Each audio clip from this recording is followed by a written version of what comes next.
Chérie, aujourd'hui, je veux connaître ton père. Je veux savoir qui il est, je veux voir son visage. Andrea, je te promets que tu le rencontreras. Mais pas maintenant, ce n'est pas le bon moment. Pourquoi pas maintenant? Cela fait des mois que tu dis ça. Je veux savoir qui il est, comprendre pourquoi il est si distant. Ce n'est pas si simple. Mon père et moi avons une relation compliquée. Je veux te protéger de ça. Paulin, je suis ta femme. Nous devrions partager ces choses, même les plus difficiles. Laisse-moi l'aider, laisse-moi comprendre. D'accord, Andrea, je te promets que nous irons le voir bientôt. Je veux juste être sûr que ce soit le bon moment pour nous deux. Cette affaire commence à me mettre mal à l'aise, chérie. T'inquiète pas, tout va s'arranger. Va me trouver quelque chose à manger. 2 semaines plus tard, un soir. Paulin rentre du service. Andrea l'attend impatiemment dans leur chambre. Bonsoir, Andrea. Désolé pour le retard, la journée a été longue. Bonsoir, Paulin. Je t'attendais. J'ai quelque chose d'important à te dire. Qu'est-ce qu'il y a, Andrea? Tout va bien? Paulin, je suis enceinte. De 3 mois. Enceinte, Andrea, c'est merveilleux. Je ne sais pas quoi dire. Je suis tellement heureuse, Paulin. Mais il y a encore quelque chose. Je veux vraiment connaître ton père avant que notre enfant ne naisse. Je veux que notre famille soit complète. Andrea, je comprends. Je te promets qu'on ira le voir. Je veux juste m'assurer que c'est le bon moment.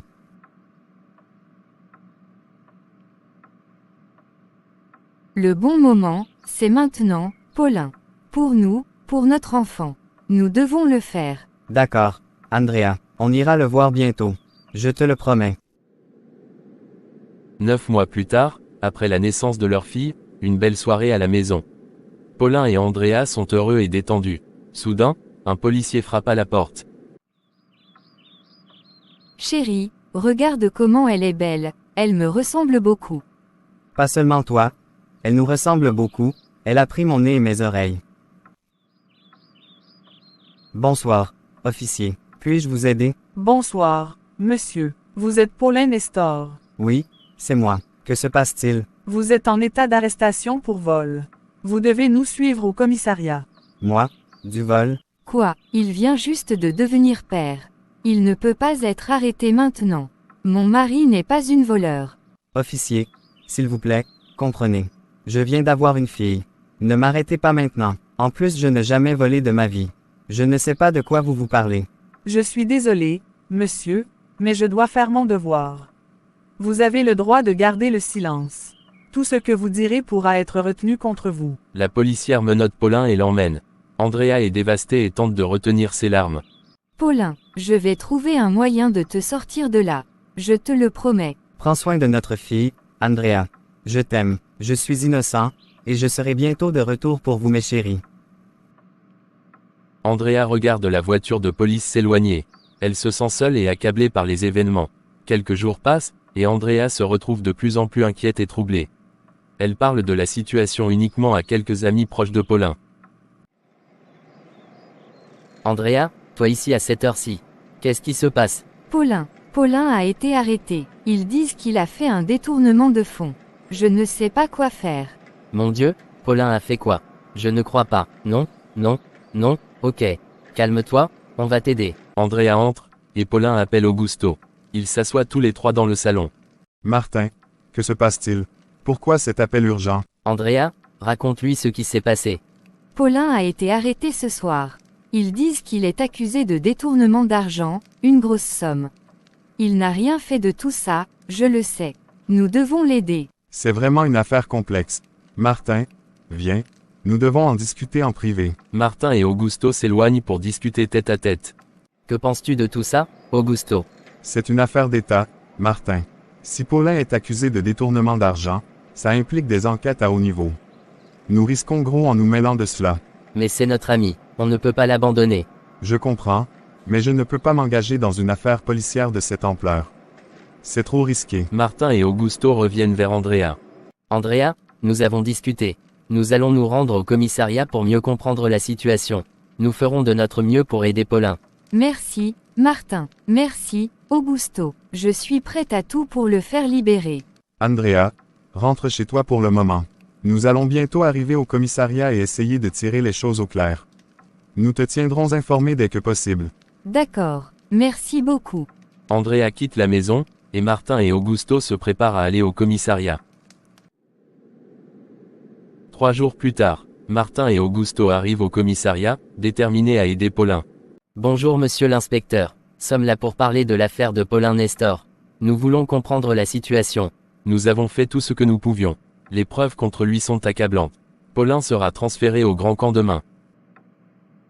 Ne peut-on pas trouver une solution? Paulin est innocent. Messieurs, je comprends votre souci, mais c'est une affaire d'État.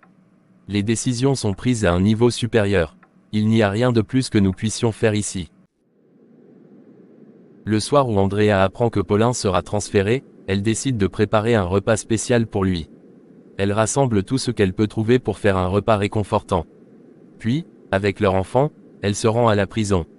Garde de la prison les laisse entrer et les conduit à une salle de visite. Paulin entre, menotté, et Andrea se précipite vers lui, le serrant dans ses bras.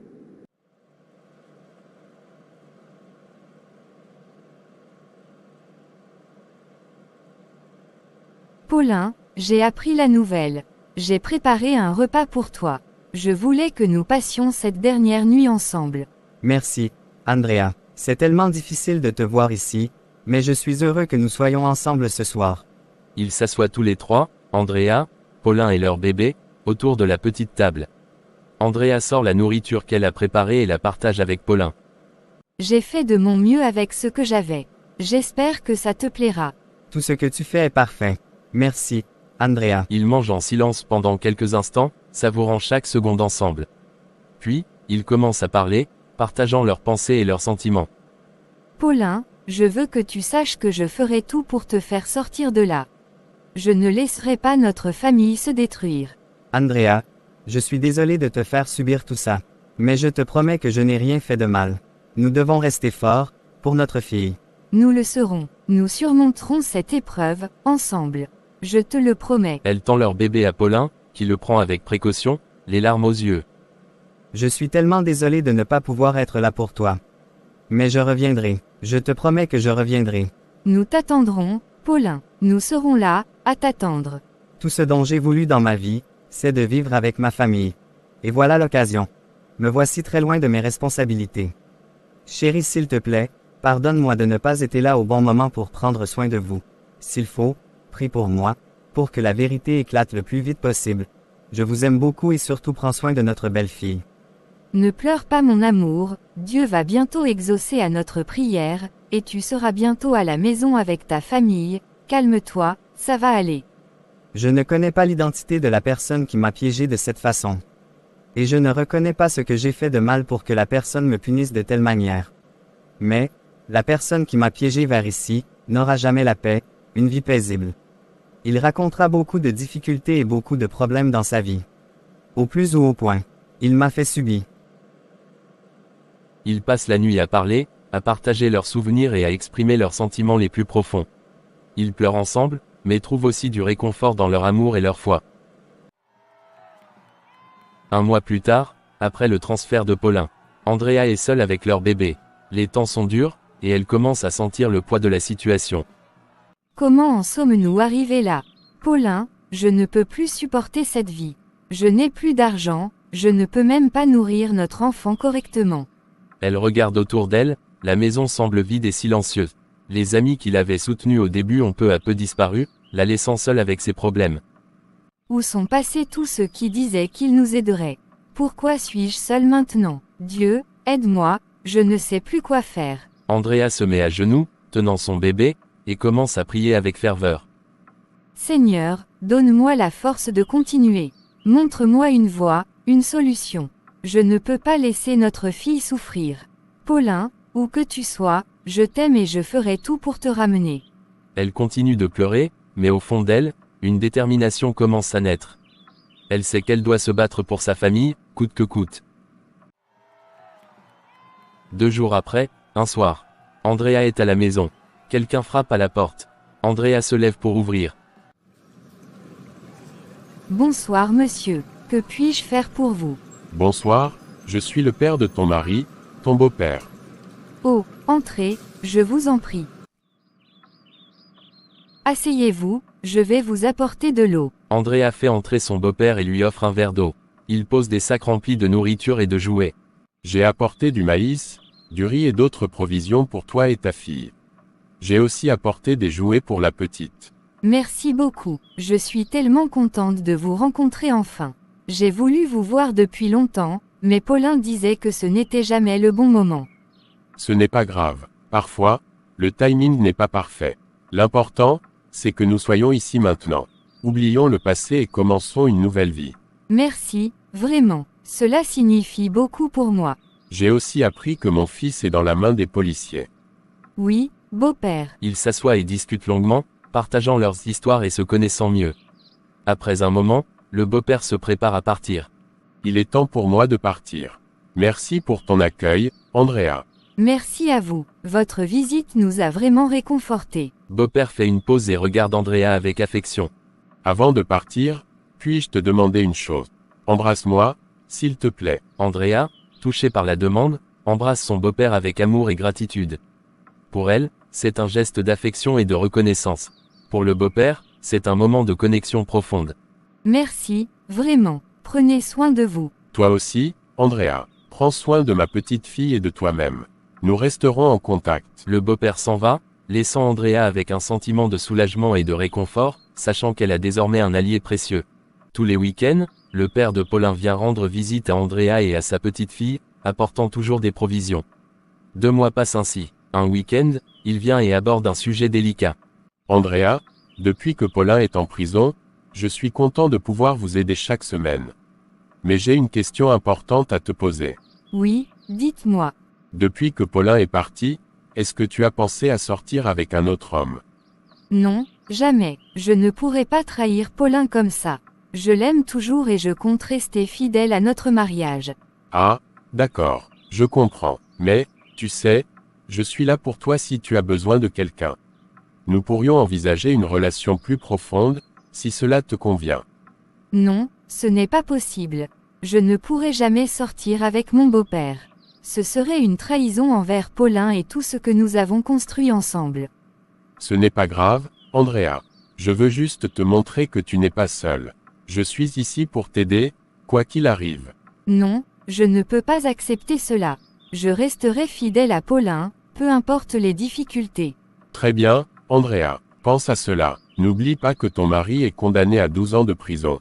Tu peux rester jusqu'à quand? Beau-père, pour mon mari je peux même rester comme ça tout au long de ma vie. Le beau-père quitte la maison, laissant Andrea troublée mais déterminée à rester fidèle à Paulin. La semaine suivante, il revient, comme à son habitude, avec des provisions. Andrea réfléchit beaucoup aux paroles de son beau-père et décide de lui parler franchement la semaine suivante. Lors de sa prochaine visite, elle est prête à aborder le sujet. 3 semaines après, le beau-père arrive. Bonsoir Andrea, j'ai apporté quelques courses et des jouets pour la petite. Bonsoir, merci pour tout. Il y a quelque chose dont nous devons parler. Ah bon, qu'est-ce que c'est? La semaine dernière, vous m'avez proposé quelque chose d'inacceptable. Je ne peux pas envisager une relation plus profonde avec vous. Je suis fidèle à Paulin, et je le resterai. Je comprends. Je suis désolé si je t'ai mise mal à l'aise, ce n'était pas mon intention. Je voulais seulement t'aider et te soutenir. Je comprends vos intentions, mais il y a des limites. Je resterai fidèle à Paulin, peu importe les difficultés. Je vous demande de respecter cela. Très bien, Andrea, je respecte ta décision. Je ne parlerai plus de cela. Mon soutien pour toi et la petite reste inchangé. Merci de comprendre. Nous apprécions votre aide, mais il est important de respecter nos limites. Le beau-père fait semblant d'être joyeux. Andrea également pensait que son beau-père avait comprendre la situation mais, dans les pensées de son beau-père il y avait une autre chose dans sa tête. Il se lève et demande la route. 4 mois plus tard, Andrea reçoit une lettre de Paulin depuis la prison. Ma chère Andrea, je sais que les temps sont difficiles, mais je veux que tu saches que je pense à toi chaque jour.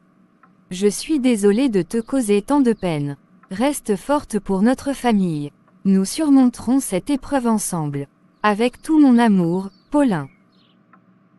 Andrea lit la lettre avec émotion, renforçant sa détermination à rester forte pour sa famille.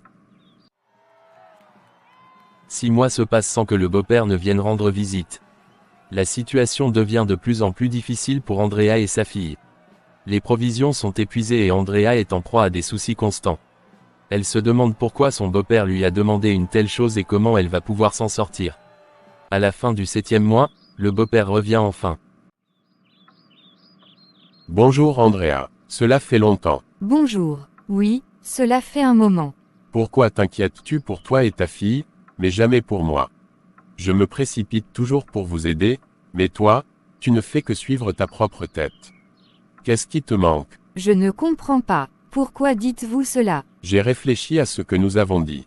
Je suis inquiet pour toi et je pense que tu as eu le temps de réfléchir à ma proposition. Je ne sais plus quoi faire.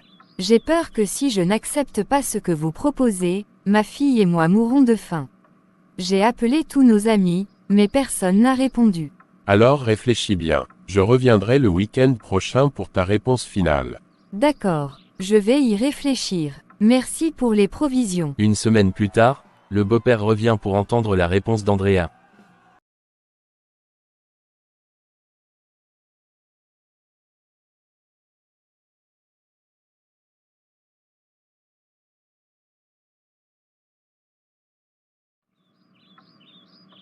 Alors, Andrea, as-tu réfléchi à ma proposition? Oui, j'ai beaucoup réfléchi. J'accepte de faire ce que vous demandez. Tu as pris la bonne décision. Je te promets que personne ne sera jamais au courant de ce qui va se passer entre nous, y compris mon fils. Ta vie deviendra plus facile, et je veillerai à ce que toi et la petite ne manquiez de rien. D'accord. Le beau-père commence à rendre visite plus régulièrement, apportant toujours des provisions et de l'argent pour Andrea et sa fille. Andrea vit avec la culpabilité de sa décision, mais elle essaie de se convaincre qu'elle l'a fait pour le bien de sa fille. Pendant ce temps, la situation de Paulin au Grand Camp s'aggrave. Il est au courant que sa famille reçoit de l'aide, mais il ignore la source de cette aide et les compromis faits par Andrea. Il continue d'écrire des lettres à Andrea, exprimant son amour et son soutien.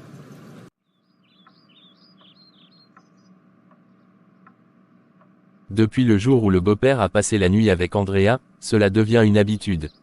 Les mois passent, et leur relation illicite continue. 1 an après, un soir où ils sont encore ensemble dans la chambre, Paulin est libéré de prison sans avertissement.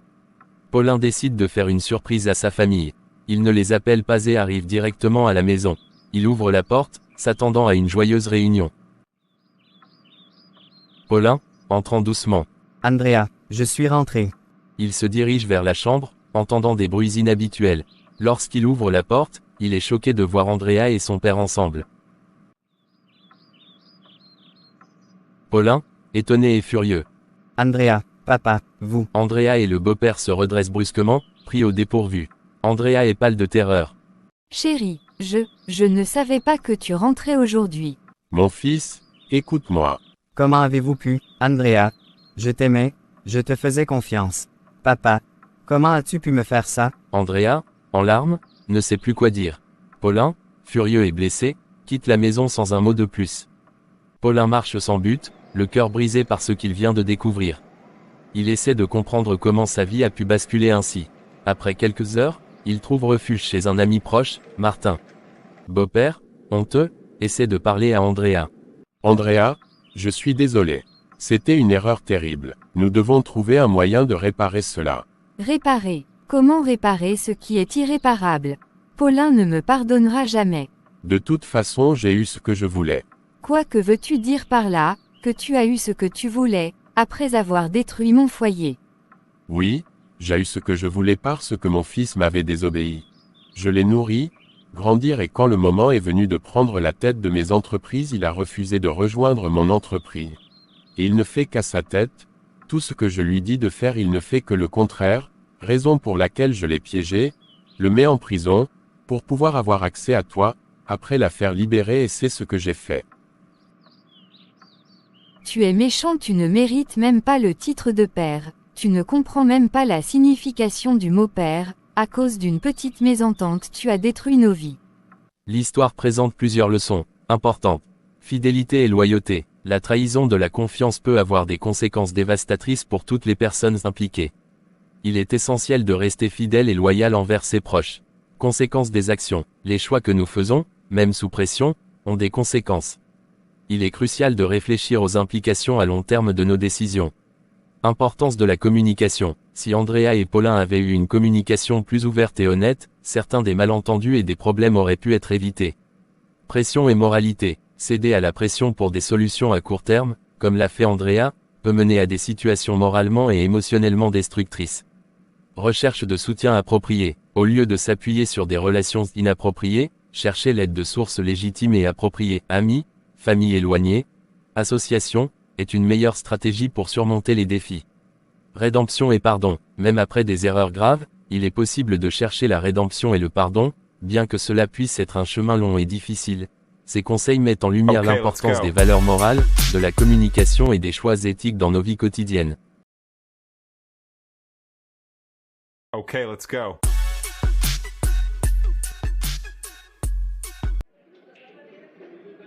Maman, à cette occasion, j'ai eu mon diplôme et je veux me lancer dans le domaine médical. Je veux être docteur pour soigner les gens, donner la vie. Mon fils, je suis fier de toi pour avoir obtenu ton diplôme, mais je pense que tu devrais devenir un entrepreneur. Mais maman, pourquoi tu ne veux pas que je devienne docteur? C'est ce que je veux vraiment faire. Aider les gens, les soigner, c'est ma passion. Je comprends tes motivations, Godwin, mais être docteur est une carrière très exigeante et stressante. Tu devras faire de longues études, travailler de longues heures, et tu seras souvent loin de ta famille. Je suis prêt à faire ces sacrifices, maman. Je veux vraiment faire une différence dans la vie des gens. Être entrepreneur ne me passionne pas autant. En tant qu'entrepreneur, tu pourrais également faire une grande différence. Tu pourrais créer des emplois, soutenir notre communauté et même investir dans des projets médicaux si c'est ce qui te passionne. Je vois ton point de vue, maman, mais soigner directement les gens me tient vraiment à cœur. C'est plus qu'une carrière pour moi, c'est un appel. Je veux juste ce qu'il y a de mieux pour toi, mon fils. Je veux que tu sois heureux et épanoui. Si devenir docteur est vraiment ce que tu veux, alors je te soutiendrai. Mais réfléchis bien aux sacrifices et aux défis qui t'attendent. Merci, maman. Je suis conscient des défis, mais je suis prêt à les affronter. Je veux vraiment faire ça, et ton soutien signifie beaucoup pour moi.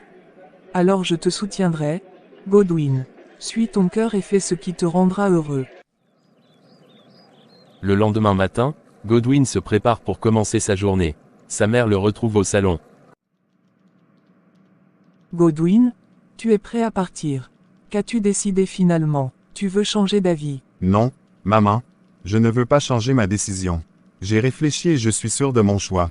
J'ai eu des contacts avec de grands entrepreneurs. Ils peuvent t'aider à réussir dans la vie, Godwin. C'est une opportunité en or.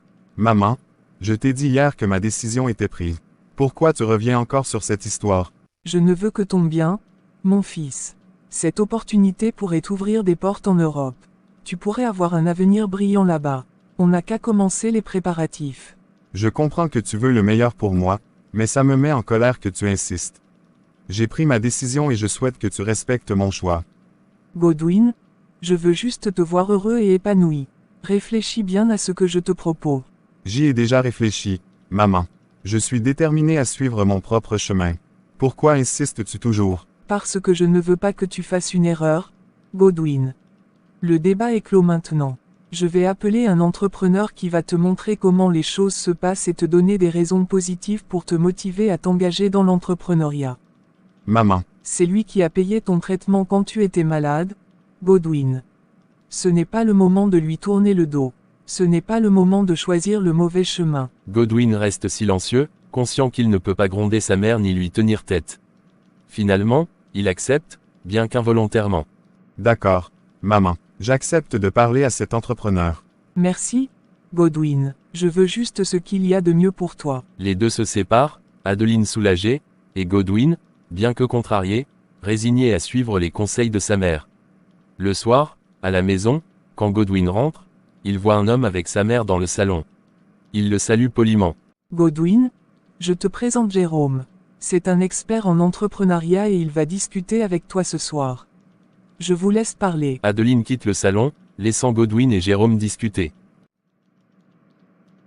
Bonsoir, Godwin. Ta mère m'a parlé de toi et de tes talents. Je suis ici pour te montrer les opportunités que l'entrepreneuriat peut t'offrir. Avec tes compétences, tu pourrais vraiment exceller dans ce domaine.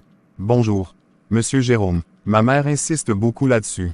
Qu'est-ce qui rend ce domaine si spécial selon vous? Eh bien, l'entrepreneuriat te permet d'être ton propre patron, de créer quelque chose de nouveau, et d'avoir un impact direct sur la communauté. Tu peux innover, résoudre des problèmes et offrir des emplois. Les gains peuvent être substantiels, et les possibilités sont presque infinies. Godwin écoute attentivement la présentation de Jérôme. Malgré sa réticence initiale, il est impressionné par les perspectives présentées. Avec ta détermination et ta créativité, tu pourrais vraiment prospérer. Et je serai là pour te guider à chaque étape. Qu'en penses-tu? Je vois les avantages que vous mentionnez. C'est une opportunité intéressante, surtout avec votre soutien. Sous la pression de sa mère et impressionné par les arguments de Jérôme, Godwin n'a pas d'autre choix que d'accepter ce que sa mère demande. Très bien, je suis prêt à essayer et à voir où cela peut me mener. Excellent choix, Godwin. Nous allons faire de grandes choses ensemble. Adeline revient dans le salon, voyant que la discussion s'est bien passée. Ça s'est bien passé, maman. Je vais suivre les conseils de Monsieur Jérôme et m'engager dans l'entrepreneuriat. Adeline sourit, satisfaite que son fils ait accepté son conseil. Adeline sourit, satisfaite que son fils ait accepté son conseil. Plus tard dans la soirée, après que Jérôme soit parti, Adeline et Godwin continuent leur conversation. Je suis contente que tu aies écouté Jérôme. Il est vraiment compétent et il a beaucoup d'expérience. Oui, maman. Je dois admettre qu'il m'a ouvert les yeux sur beaucoup de choses. Mais j'espère que tu comprends que ma passion reste la médecine. Je comprends. Godwin, peut-être qu'avec le temps, tu trouveras un moyen de combiner les deux. Être entrepreneur ne signifie pas nécessairement abandonner ta passion pour la médecine. Tu pourrais, par exemple, créer une entreprise dans le domaine médical. C'est une idée. J'ai encore beaucoup à apprendre et à réfléchir. Merci de me soutenir, même si ce n'est pas toujours facile. Je veux seulement ce qu'il y a de mieux pour toi. Je sais que parfois je peux être insistant, mais c'est parce que je crois en toi et en ton potentiel.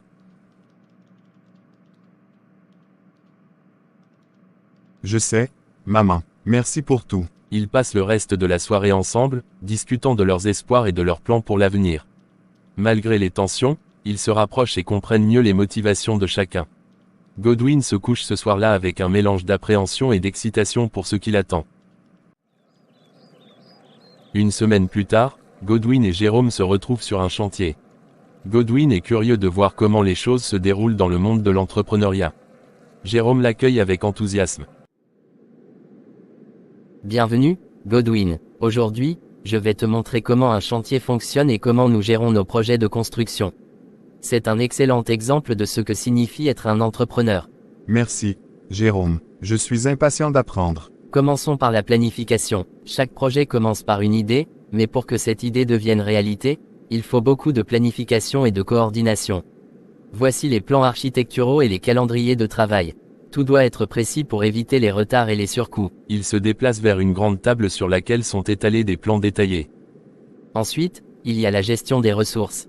Cela inclut les matériaux, le personnel, et le budget. Par exemple, ce projet nécessite plusieurs tonnes de béton et de l'acier pour les structures. Il faut s'assurer que tout est livré à temps et en bon état. C'est beaucoup de logistique. Comment gérez-vous tout cela? Nous avons des gestionnaires de projets et des contremaîtres qui supervisent les différentes équipes. La communication est essentielle. Nous utilisons des logiciels de gestion de projet pour suivre les progrès et résoudre les problèmes rapidement. Ils continuent leur visite et arrivent à une zone où des ouvriers sont en train de travailler sur les fondations. Regarde, ici, ils travaillent sur les fondations. C'est une étape cruciale. Si les fondations ne sont pas solides, tout le reste du bâtiment sera compromis.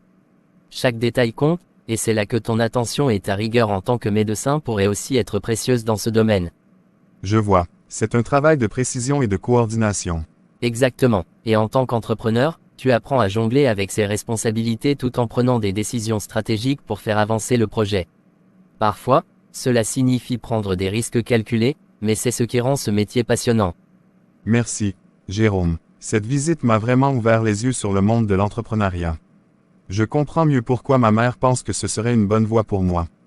Je suis ravi de l'entendre, Godwin. Avec ta passion et ta détermination, je suis sûr que tu réussiras dans n'importe quel domaine que tu choisiras. La journée se termine, et Godwin repart avec une nouvelle perspective sur l'entrepreneuriat. Bien que son cœur soit toujours attiré par la médecine, il commence à voir les possibilités offertes par ce nouveau chemin. Un mois plus tard, Emily rentre à la maison. Elle arrive et appelle sa mère et son frère. Godwin, surpris, se précipite pour l'embrasser. Ma petite sœur, tu es de retour. Depuis quand? Oui, je suis de retour. Je suis arrivé ce matin. Ça fait tellement plaisir de te voir, Godwin.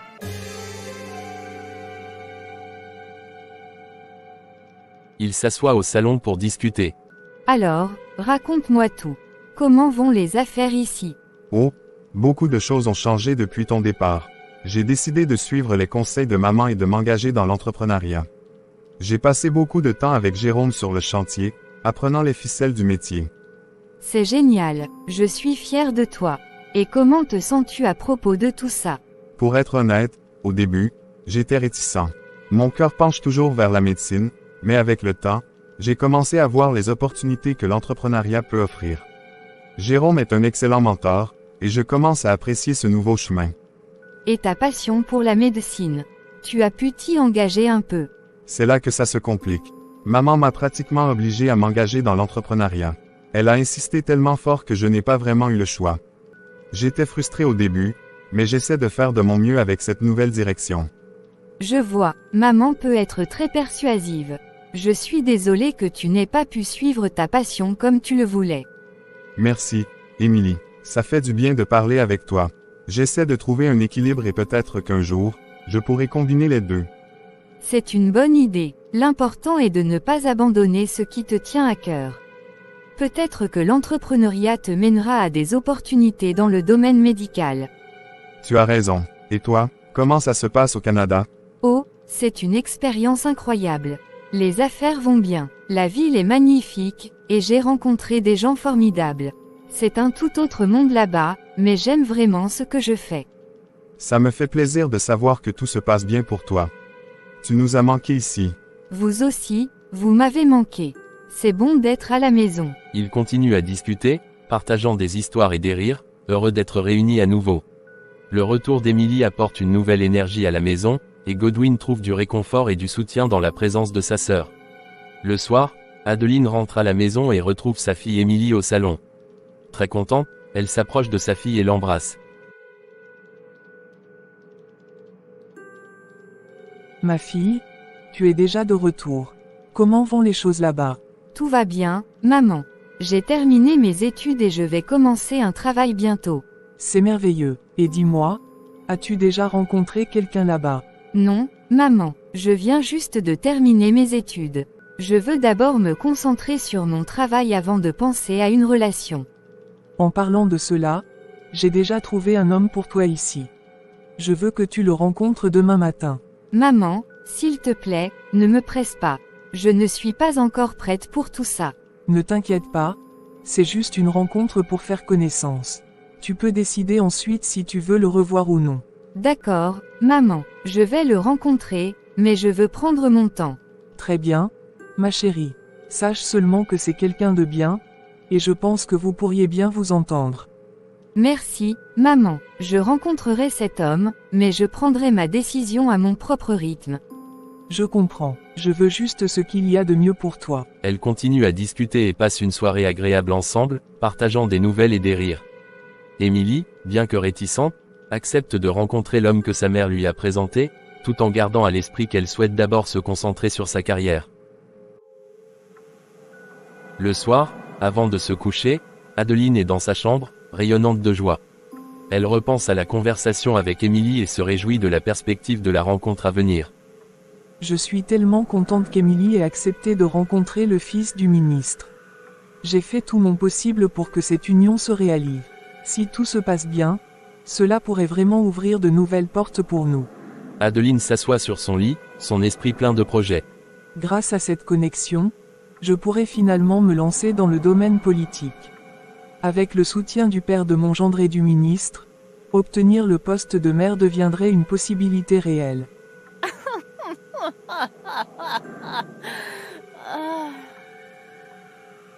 Elle sourit, imaginant les possibilités futures. Émilie mérite le meilleur, et cette rencontre pourrait être bénéfique pour nous deux. Je vais continuer à tout mettre en œuvre pour que cela se passe bien. Le lendemain matin, Adeline est déjà levée et active, préparant le petit déjeuner avec un enthousiasme palpable. Émilie descend les escaliers, encore un peu groggy. Bonjour ma chérie, bien dormi. Bonjour maman. Oui, merci. Tu as l'air particulièrement en forme ce matin. Oh, je suis juste excitée pour ta rencontre d'aujourd'hui. J'ai préparé un petit déjeuner spécial pour toi. Émilie sourit en s'asseyant à table, appréciant l'attention de sa mère. Merci maman. J'espère que tout se passera bien. Ne t'inquiète pas, ce sera juste une conversation amicale. Et n'oublie pas, c'est pour faire connaissance. Aucune pression. Après le petit déjeuner, Émilie se prépare avec soin. Adeline, toujours aussi nerveuse et excitée, lui donne quelques conseils de dernière minute. Sois toi-même, Émilie. Il est important que tu te sentes à l'aise. Et surtout, amuse-toi. Merci, maman. Je vais faire de mon mieux. Un peu plus tard, la voiture du ministre arrive devant leur maison. Adeline Okay, let's accompagne go. Émilie jusqu'à la porte et lui fait un dernier câlin.